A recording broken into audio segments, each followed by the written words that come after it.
What's going on, Sonya? Hey, you let me in the room. Thank you. I let you in the room. Come on in the room. You always go way back.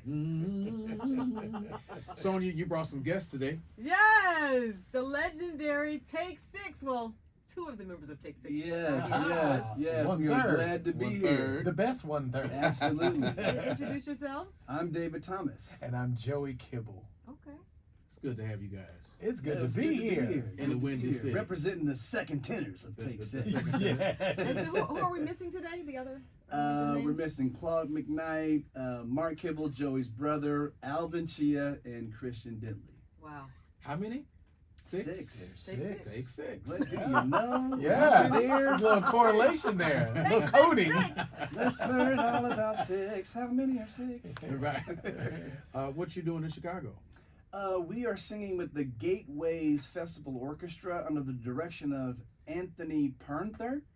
Okay. And it's an all-black symphony orchestra, and I think it's their first time here in Chicago. We're playing at the Symphony Center. Symphony Center at And 7:30. It's going to be amazing. On Friday. Good stuff. That's right. On tomorrow.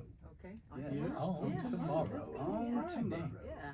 We got a long selection of your songs in our database, by the way. Oh, wow. we play your music. Okay. we Okay. appreciate I'm that. sure that's what you tell all the artists when they come through the door. I mean, you guys are legendary. I mean, you've done it all. What? Pop, jazz, blues.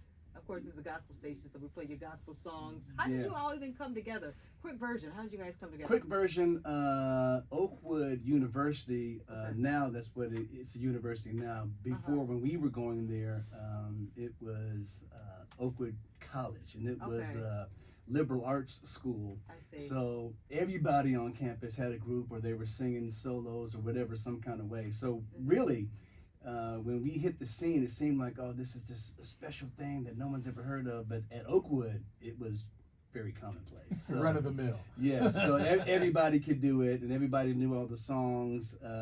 But you know, Mark did add a fifth part That's where I was to the going. regular 4-part quartet stuff, and that's what set it apart, and that's what caused everybody to be like, So "Oh, Mark man, is our main it's arranger, and you can see little brother's very proud of his big brother. So yeah. Well, I'm not proud. I just know how to play. Who plays? Because there's definitely somebody in this group that plays piano. We all play instruments, as a matter of Really? fact. Yeah. Yeah. Some of us play multiple instruments. Yeah, that's right. But it just seemed like I was saying, there was an a cappella tradition at Oakwood. So even if you had you've heard of the Aliens. Yes.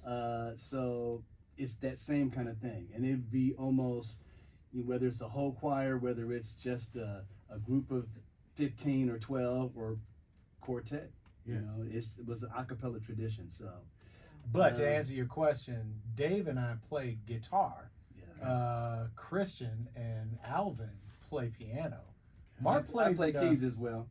Dave plays keys. He's one of the one of the triple threats. I'm sorry. I'm sorry, I didn't Dave. want to say that. What else do you Me? play, man? Wow. Wait a minute. How long have you guys been together? Years and years. Years, yeah. Okay. I can see the brotherhood. Yeah. Y'all don't just sing together. Professionally, Mark and Claude, who are the oldest original members, have been singing together for 40 Wow, that's years. crazy. Wow. Yeah. Right. Wow. I'm barely that old. I was gonna say, Yeah. are just like 35, 40 years old. Alvin Right? and I like you, man. I like you. Alvin and I are coming up on 40 years. 40 when we joined the group. Yeah. That's great. Yeah, we've been as a group, we've been together longer than we've been married to, Wow, right. Wow, that's longer than crazy. we've had our family. So this is strangely our original family. Yeah. I like that. Well, it takes six. You know that we are always fascinated by what you do, but who decided to take a chance on you guys? Because it was unique, and so you guys said you signed your first record was 1986, 1987. We signed in 87, So, came out in 88. Somebody took a chance on you guys, because Yeah, well, when we were at school, one of the things, and I say we, Uh-huh. really the older guys were at school, because when they were freshmen in college, I was a freshman in high school. So, but they were working at a local studio, Okay. music studio, and in Huntsville, Alabama, a lot of times if you were really talented, you would get noticed around Muscle Shoals, which is a huge country music center. And so a guy named Mac McAnally was friends with the guy who owned the studio, and Oh, he wow. got a half of a song that we had recorded just because they would work there just to get studio time. Mm. And so he was friends with Jim Ed Norman, who was the president of Warner Brothers Nashville. He said, man, check this out. And he only had one half a song. We did a showcase. We hooked up with the manager who arranged a showcase for us in Nashville. And we invited all the, she was like, oh, this is going to be the best. You guys sing gospel and Christian music. We'll invite all their gospel and Christian record execs out to the showcase.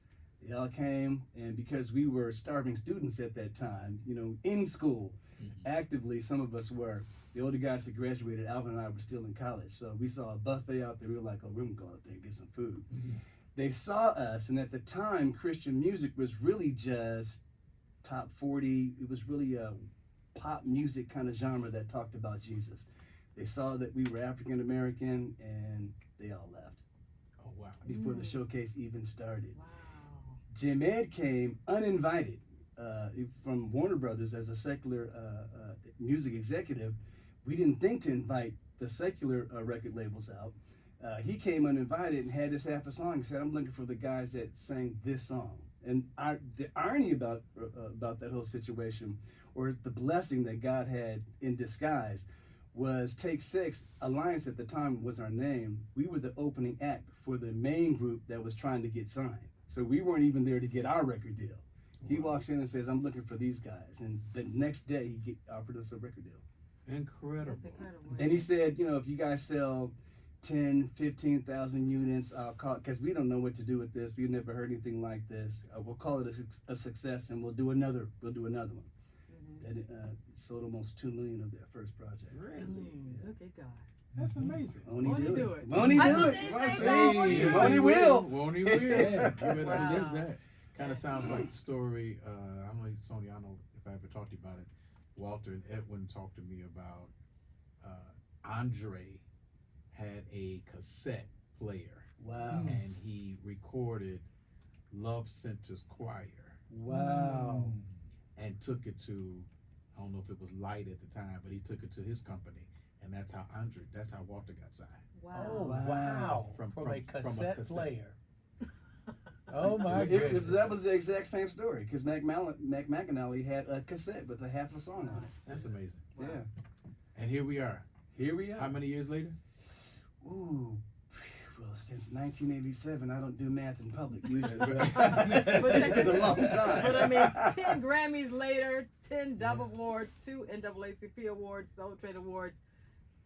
After since 1987, this is what has happened. What you guys have accomplished. You all are more than legends. You all are new day pioneers, because before there was an a cappella group like a Take Six, I don't think we have a whole lot of that in the gospel community. So you all are not just legends. Thank you all you. are pioneers. And so we Thank you. celebrate you. We have, Appreciate that. Thank we you. have seen the gospel music industry grow.